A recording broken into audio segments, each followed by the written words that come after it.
Welcome to Lesson 2, Evaluate.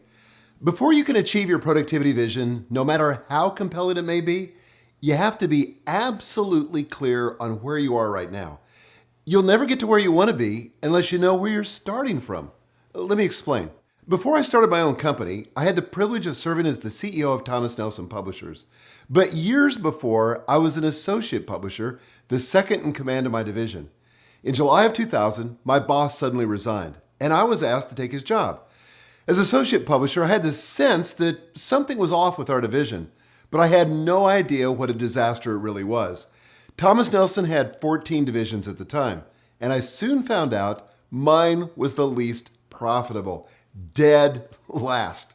We had actually lost money the previous year, and people in other parts of the company were grumbling about it. I knew we needed a change, and fast.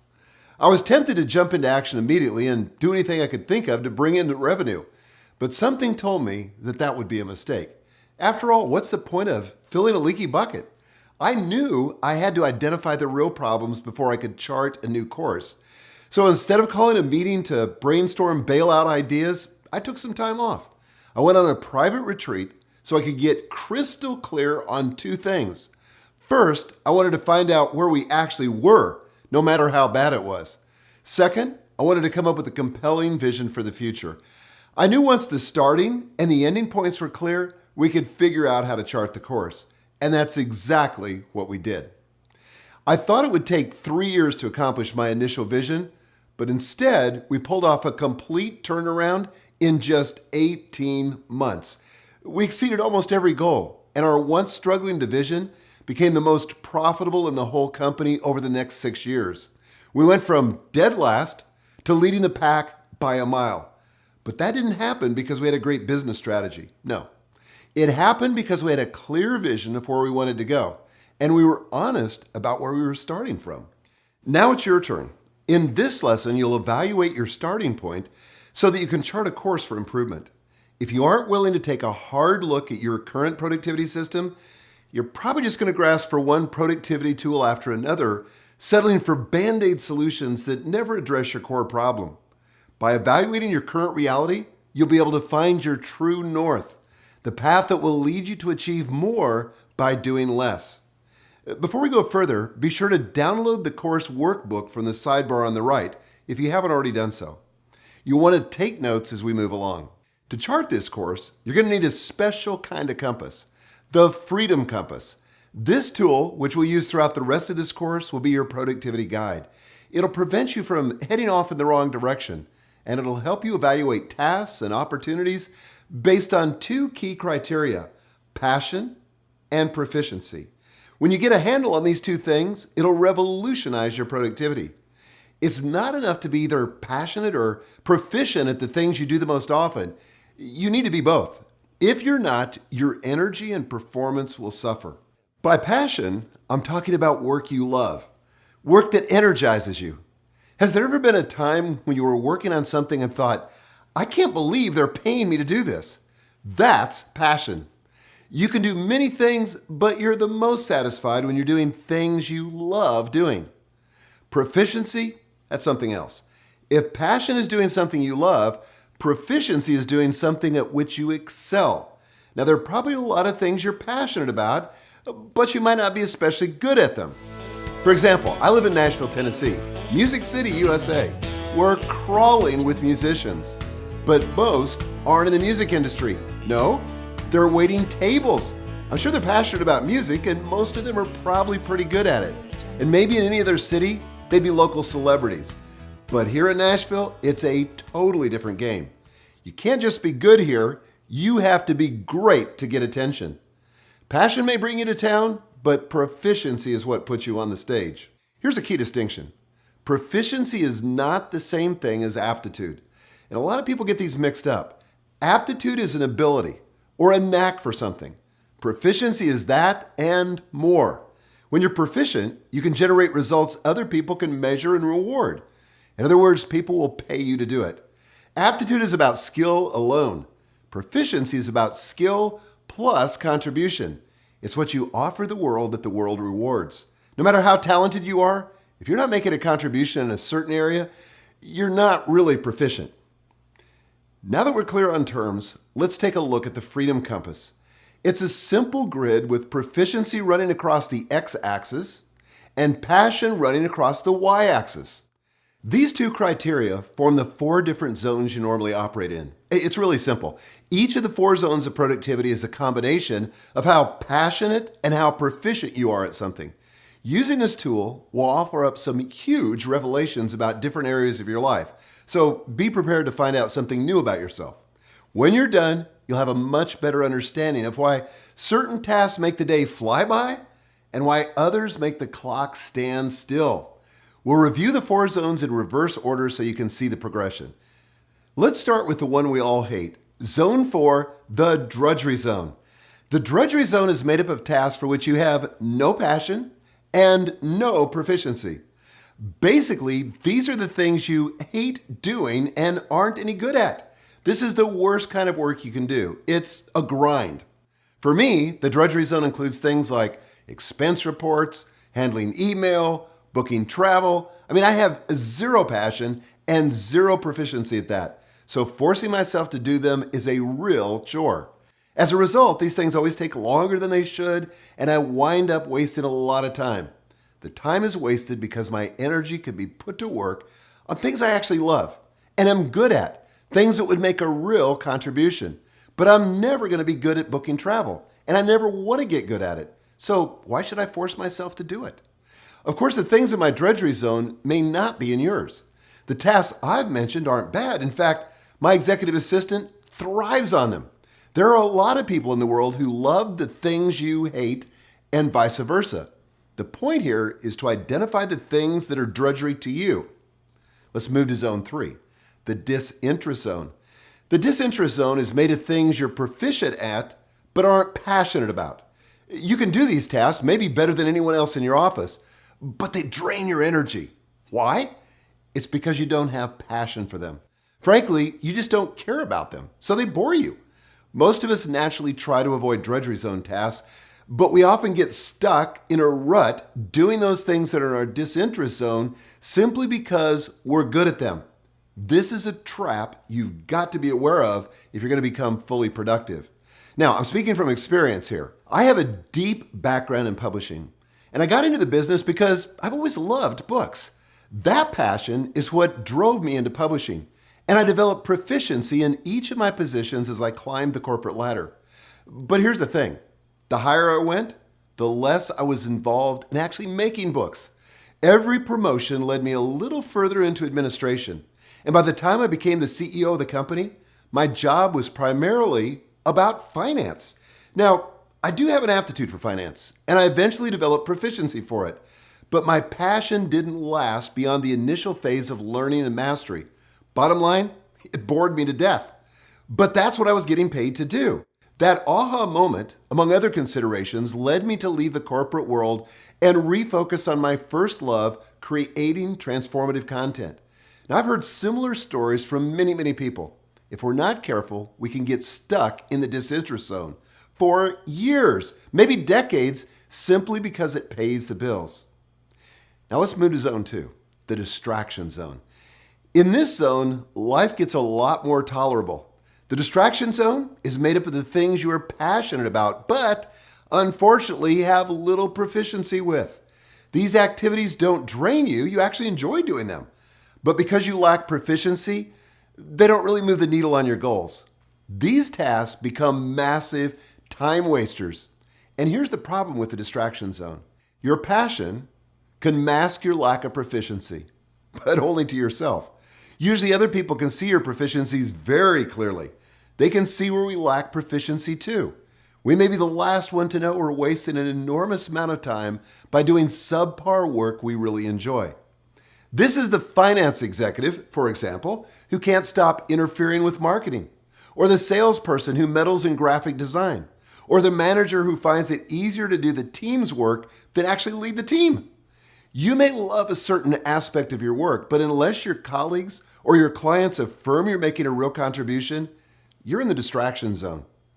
When identifying tasks that fall into the distraction zone, you have to be absolutely ruthless with yourself. Believe me, other people already know the things you probably shouldn't be doing. It's time for you to see them too. Now let's look at zone 1, the desire zone.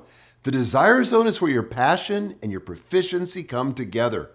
This is where you can unleash your unique abilities and make your greatest contribution to your business, your family, maybe even the world. If your goal is freedom, the desire zone is your final destination. The rest of this course is dedicated to helping you get there and stay there. Working in your desire zone is the best way I know to win at work and succeed at life, because that's where you do the most high leverage work in the least amount of time. That frees up margin for the other domains in life, family, friends, and so on. This is what started making the difference for my client, Roy, who we met in the last lesson. Let's pick up his story again. So I was working 70 hours a week or so, sometimes more. Now I'm working about 50 hours a week between 3 companies. We've created 2 companies with that extra time. Something that we've never done is taken a full week's vacation. And not only that, we have vacations planned for every quarter of this year already. When Roy was bouncing around in the drudgery and the disinterest and the distraction zones, he didn't have margin for extras like that. Another client, Renee, has a similar story. Renee's company buys and sells private jets. Here's how she described her life before discovering the 4 zones. Before Free to Focus, I really just felt like I was on a hamster wheel, just going around and around and around and not necessarily making progress on my goals, but just going through the motions every day. I think the Freedom Compass has been the most powerful tool in Free to Focus for me, because it gave me permission to get rid of items that are in my drudgery zone. It gave me permission to concentrate on items in my desire zone. And really it enabled me to say, I don't have to be busy all the time. I can have time just to do deep thinking and deep work on what matters most. I think I was chained to my email before Free to Focus and probably was working 60 hours a week. Now I have it down to about 30 that are very focused on my business, and then the rest of the time I'm free to do other things that hopefully will end up impacting my business in the long run. There's one more zone I want to talk to you about on the Freedom Compass. Zone X is the development zone. This is a 5th zone with no fixed place on the grid. The development zone is a tool for evaluating work currently outside your desire zone, but might be moving toward it. Typically, these are activities for which you have either high passion but low proficiency, or else low passion but high proficiency.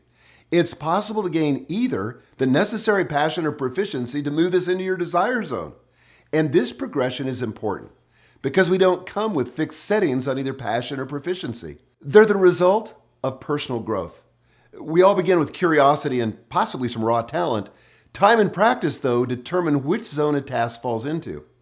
And any task has the potential to be redesignated as your passion or your proficiency grows.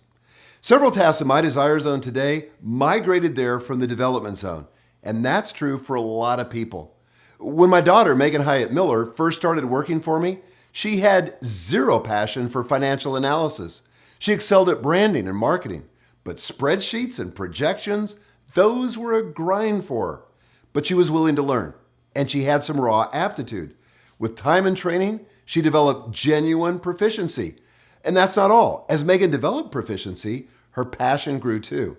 That's actually a fairly common experience, and it's borne out by the research. For some people, practice doesn't just make perfect. It also makes pleasurable. When that happens, it's time to move that activity into the desire zone.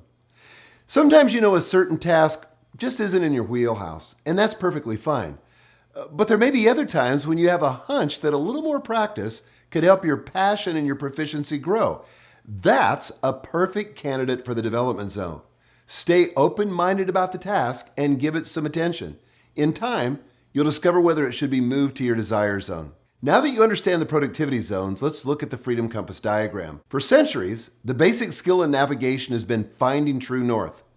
For your productivity, that's zone 1, the desire zone. Just as a compass can save your life if you're lost in the wilderness, the Freedom Compass can save your life when you're adrift in an endless sea of meaningless work. The promise of Free to Focus is to help you achieve more by doing less And here's how we're going to do it. This is the secret to productivity many people never understand. True productivity is about doing more of what is in your desire zone and less of everything else. Let me repeat that. True productivity is about doing more of what is in your desire zone and less of everything else. That will drive the results that create your freedom. And spending more time in your desire zone isn't just good for you, it'll also benefit the world around you. Now, I know that's a bold claim, but I can back it up. It's my belief, and you don't have to share it, God created each of us with unique gifts. And by that, I mean a unique combination of talent, skills, motivation, and insight. And we're never more effective, we're never more influential than when we are exercising those gifts. You can't be me, and I can't be you. However, we can all be the best version of ourselves. And I believe that happens when we operate in our desire zone. Your desire zone is a gift to you. It's also a gift to those around you. And that's where I want you to be. Of course, getting there will take a bit of time. While the Free to Focus system can get you into the desire zone quickly, it's not going to happen overnight. Today, I spend about 95% of my time on desire zone activities. But it took some time and effort to get there. That's typical. One of my activation workshop clients, Stephen, is an online sales wizard. He told me he's now working 80 to 90% in his desire zone, but he didn't start there. Let's listen to his story. Within the course, the Freedom Compass was huge, and me just seeing there's so many areas of work that I'm working in right now, and I'm doing all these things that are in my drudgery zone, the areas where I'm not really passionate about, I'm not proficient in. I'm trying to fix printers, and it was just painful.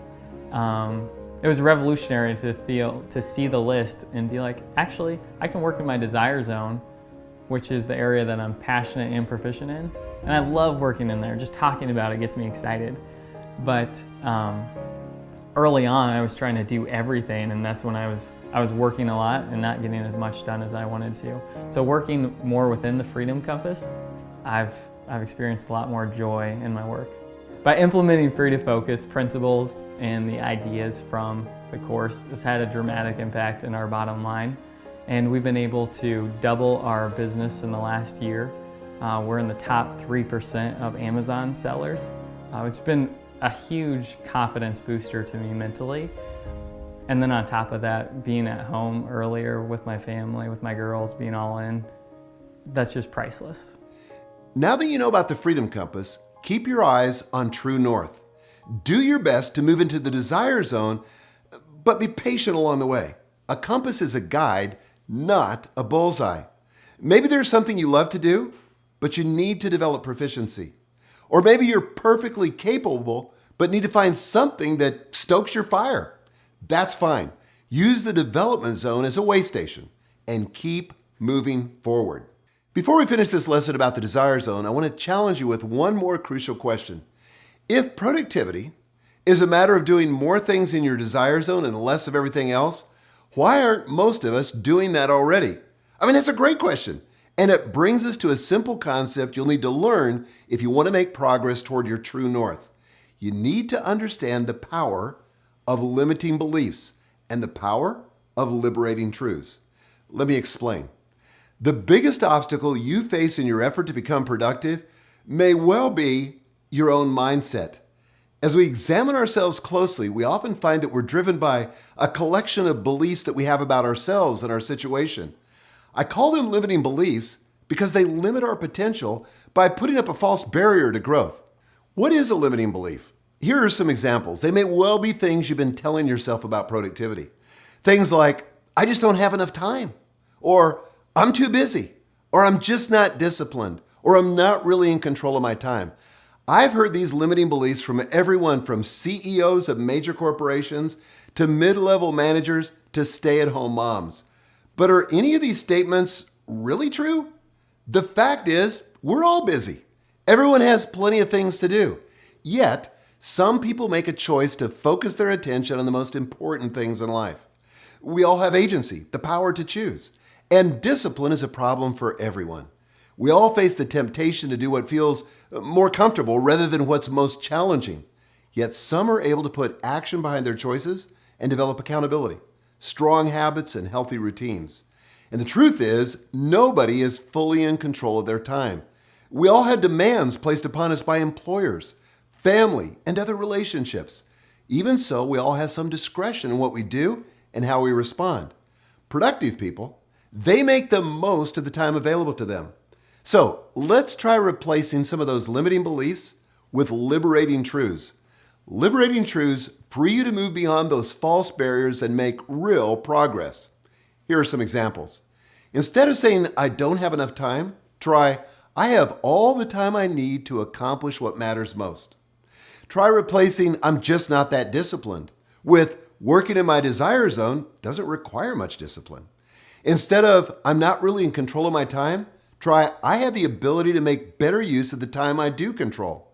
Or replace, highly productive people are just born that way, with productivity as a skill I can develop. Not, I tried before and it didn't work, but I can get better results by trying a different approach. Instead of, my circumstances won't allow it right now, say I don't have to wait until my circumstances change to get started and make progress. Not, I'm no good with technology, but true productivity doesn't require complex technology or systems.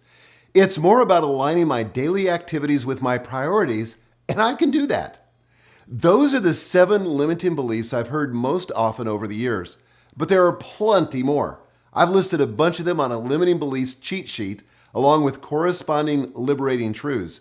You can download it from the sidebar on your right. Remember, if you don't address the voices in your head, you're never going to get a clear picture of where you are now, and you'll never reach your desire zone. The purpose of this lesson has been to guide you in evaluating your current situation. For some, this will be the hardest part of the Free to Focus process, but it's central to everything that follows. Let's review what we've learned. We use the Freedom Compass to identify the 4 zones of productivity based on your passion and your proficiency. The drudgery zone is for those tasks at which you neither have passion nor have proficiency. The disinterest zone is for tasks you are proficient at, but where you lack passion. The distraction zone is for tasks you are passionate about, but don't have proficiency in. And the desire zone is for tasks where you have both passion and proficiency. Finally, the development zone, that exists outside these 4 zones. That's a place to explore tasks to see if you might develop the passion or the proficiency to move them into the development zone. Now it's time to complete the Freedom Compass task filter and worksheet to get a clear picture of where you are. Don't skip this step. If you don't take a hard, honest look at where you are and how you got there, you're never going to be able to move ahead as far or as fast as you want to. Use the Freedom Compass task filter and the Freedom Compass worksheet in the course workbook, or download them from the sidebar on your right. As you begin the exercises, recall the last week or two or imagine what's coming in the near future. Jot down any other tasks or to-dos that come to mind. And once you've got your list, you can evaluate each item by passion and by proficiency. Then use that insight to determine which zone each task belongs to. If you checked both passion and proficiency for a task, write desire zone in the zone name column. If you check passion only, write distraction zone, and so on. Ignore the eliminate, automate, and delegate columns for now. We'll come back to those later. Once you've categorized your tasks, take an extra minute to transfer them to your Freedom Compass, listing each task in its appropriate zone. Finally, estimate the percentage of time you're currently spending in each zone. Remember, a compass doesn't help you if you don't use it. Post your completed compass where you'll see it often and use it as a reminder to focus on desire zone activities as much as possible. Now let's complete the exercises, and I'll see you in lesson 3, Rejuvenate.